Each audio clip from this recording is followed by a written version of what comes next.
Hey, what up fuckers? It's your boy Abow from Project Rogue coming at you today with another script breakdown. In this series, we go ahead and we break down these scripts that are actively within Project Rogue Roleplay.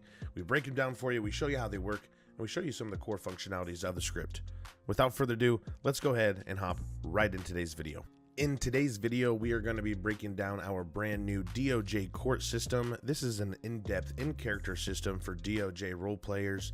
This helps out lawyers, district attorneys, judges, etc., etc. Let's hop on over to the courthouse and check it out. To get started off, the city's courthouse is going to be at the City Hall, which can be found at Postal 630. There is a lot to explore at City Hall, so let's go ahead and take a deep dive.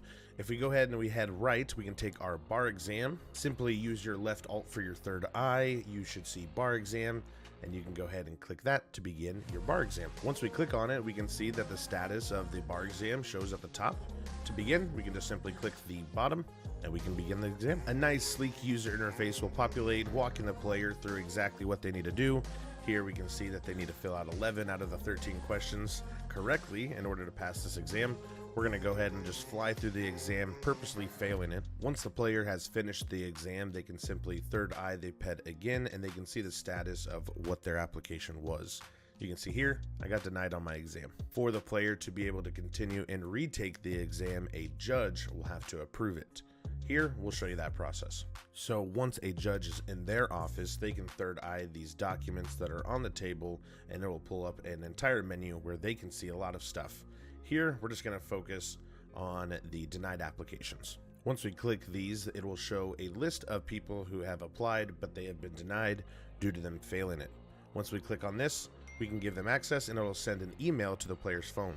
The player can then open their phone, go to their mail app, and they can see that they can retake the test. These notifications send and show even if you're offline, meaning that players will never forget or lose track that they are able to apply again. Now the player can return back to that same ped and they will see that they can retake the test. We'll go ahead and retake it. Now on this example, I have set up all of these questions to basically have the answer A. So we will simply just run through it.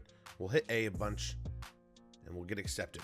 Once the player has completed the retake test, they can third eye the ped and they will see that they are in a background status if they did pass. If the player fails the second test, they will have to wait 28 calendar days before retaking the test.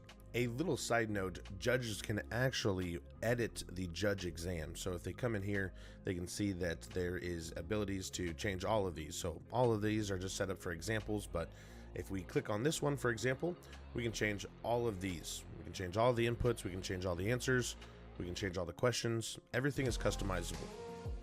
All right, now that we're back on track, we can go back to the menu and we can click on background checks.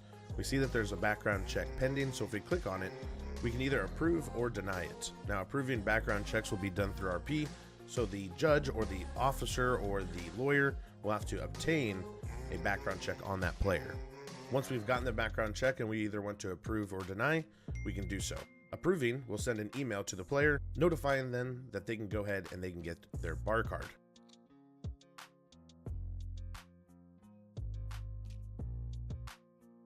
Returning to that original ped, we can third eye them and we can see that we have passed. We can go ahead and click this button and this will give us a bar card ID, which we can then open up our inventory. We can use that and it will show people, hey, I'm an official lawyer now, baby. Let's go. Lawyers and judges can clock in through the bailiff. If they simply third eye them, they can see that they can go on and off duty.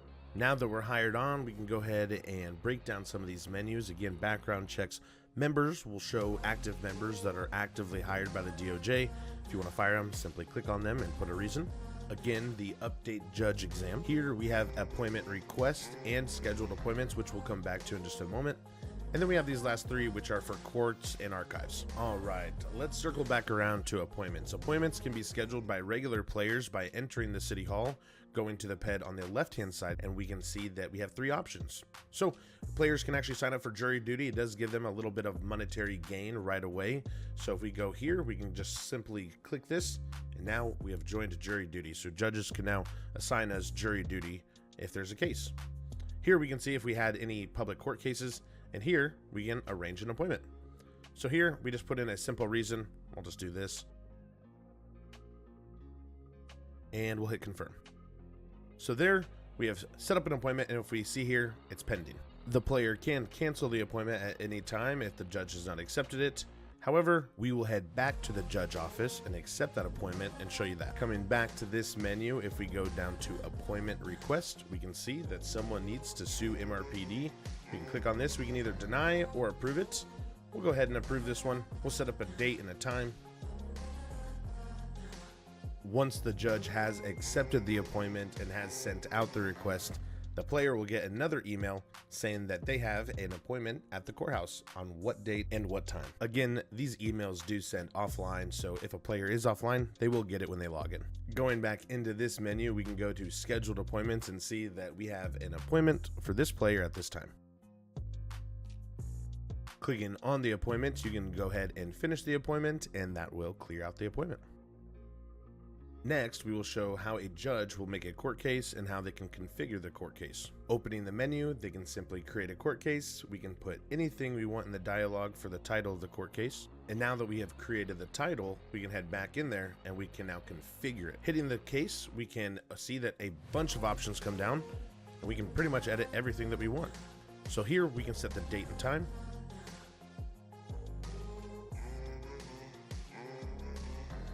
We can adjust fines. The next portion automatically connects to the database and pulls all this information for us.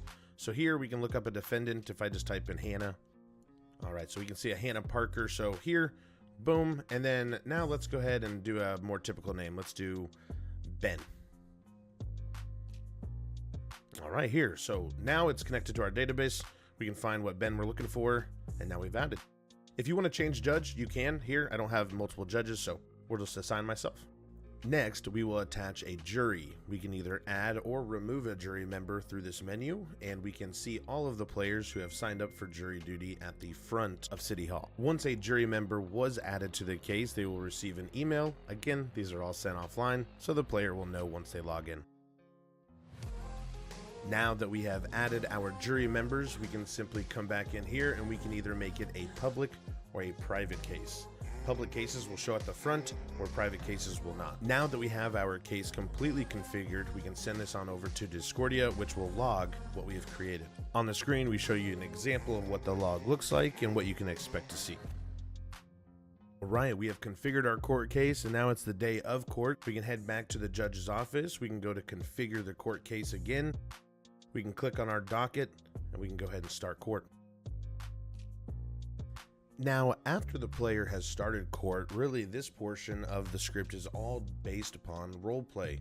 The judge will listen to what the players have to say, they will come up with a verdict themselves, they will hear out both sides, and they'll send the jury on back to take the verdict. We can see here that we do have a complete menu that will go on over here in a little bit, but first, I want to show you the jury duty. Jury members will sit around a table, they can third eye the table, they can submit their verdict by hitting yes and to either not guilty or guilty. This does not show the player's name, so no backlash should come towards them. Now, once the jury has submitted their verdict, the judge can third eye and they can see the verdict right at the top in gray.